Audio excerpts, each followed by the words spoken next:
Hi YouTube! So one of the topics that has really interested me throughout this semester is the appearance of false dichotomies when talking about YouTube or the internet in general. According to Janet Bavelas, a false dichotomy is a putative opposite such as democracy versus socialism, heredity versus environment, and individual versus society. According to her, each of these is at the very least likely to be a continuum rather than a dichotomy and is even more likely to be a complex combination of several continua. In our discussion of YouTube, multiple dichotomies have emerged that have proven to be much more complicated than we originally thought. Even though it is often more simple to divide things into separate categories, we have found that making these divisions does not really accommodate what is going on within the new medium. In order to explain what I mean, I'm going to be explaining three separate phenomena that I consider to be false dichotomies when talking about YouTube.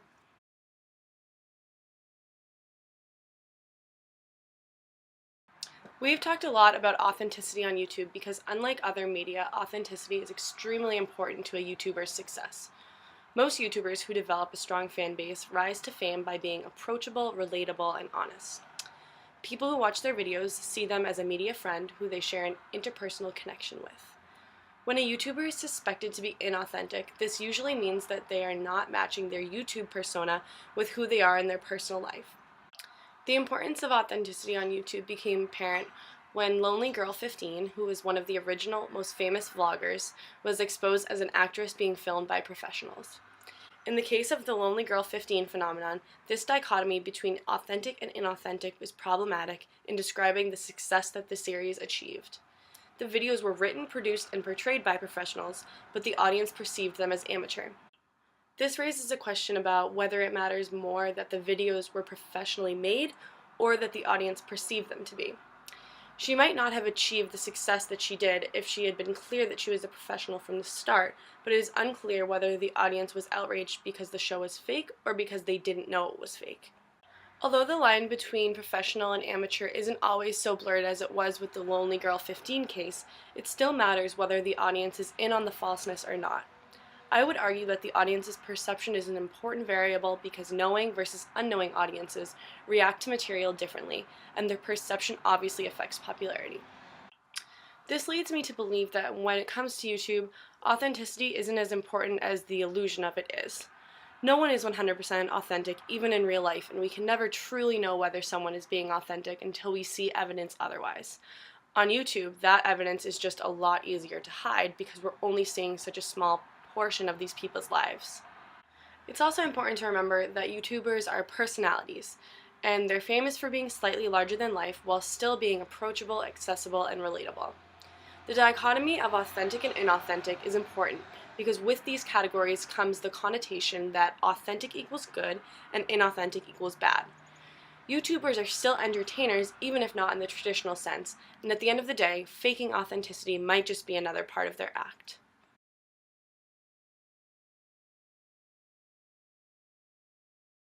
The distinction between content producers and audiences was once very clear. Media companies produced TV shows, radio shows, and movies. Authors wrote books, and artists created art. Since the rise of the internet, this distinction has quickly become very blurry. The internet allows a platform for fan art and other fan media to be created and shared infinitely. This allows for communities of people with common interests to come together and share discussions about their favorite TV show, actor, blogger, or anything really. In his TED Talk on cognitive surplus, Shirky explains the factors that have allowed this process to occur. I call it cognitive surplus, and it represents the ability of the world's population to volunteer and to contribute and collaborate on large, sometimes global projects. Cognitive surplus is made up of two things. The first, obviously, is the world's free time and talents. The world has over 1 trillion hours a year of free time to commit to shared projects. Now that free time existed in the 20th century, but we didn't get Ushahidi in the 20th century. That's the second half of cognitive surplus. The media landscape in the 20th century was very good at helping people consume, and we got, as a result, very good at consuming. But now that we've been given media tools, the internet, mobile phones, that let us do more than consume, what we're seeing is that people weren't couch potatoes because we liked to be. We were couch potatoes because that was the only opportunity given to us.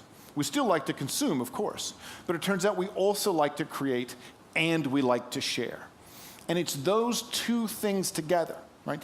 Ancient human motivation and the modern tools to allow that motivation to be joined up in large-scale efforts that are the new design resource.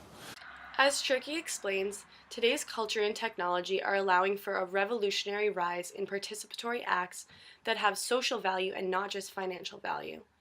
This is important in a consumer society where those who have the traditional role of producers now have to compete with the audience itself, who is fulfilling its own demands for media content. Now, when a TV episode is over, fans can take to the message boards and keep the discussion going, or write fan fiction or create videos on YouTube and create storylines that they really want to see. With the audience entertaining itself, the dichotomy clearly falls short when it comes to who is really producing something and who is really consuming it. What the real distinction should be is between those profiting financially off of the media they produce versus those who are only benefiting socially.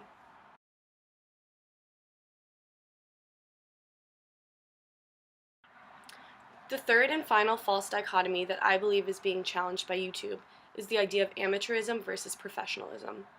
Like authenticity and inauthenticity, these categories have a clearly attached significance that one is better than the other. In reality, amateurism is becoming less associated with poorly produced work and more associated with being accessible and useful. Clay Shirky discusses the rise of amateurization in Chapter 3 of his book, Here Comes Everybody. He talks about the threat that online journalism has posed to professional journalism and how this has affected how we receive the news. He suggests that the increase in online news outlets written by amateur journalists may even have the potential to make professional journalism obsolete one day. Unlike journalism, though, YouTube's content has always been produced mainly by amateurs. In addition to the fan content that I mentioned before, there's a huge variety of amateur work being produced online. Nowadays, if we want to learn how to do something, we can just search for it on YouTube and learn from a video. These are all categories that used to be pretty much reserved for professionals. In the past, gatekeepers of information had access to knowledge that others did not, and this has completely changed with the rise of the internet.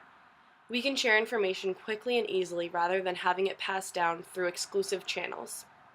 With this false dichotomy, I'm not suggesting that these amateur videos suddenly have achieved professional status, since professionalism entails formal training and a measurable acquisition of skills. But what is happening is that amateurs have access to professional level information, and this is allowing people to acquire skills that used to be reserved for others. So those are just a couple of the examples of false dichotomies that I've noticed within YouTube. I'm sure there are many others, and I'm sure many more will emerge as we continue theorizing YouTube. Thanks for watching.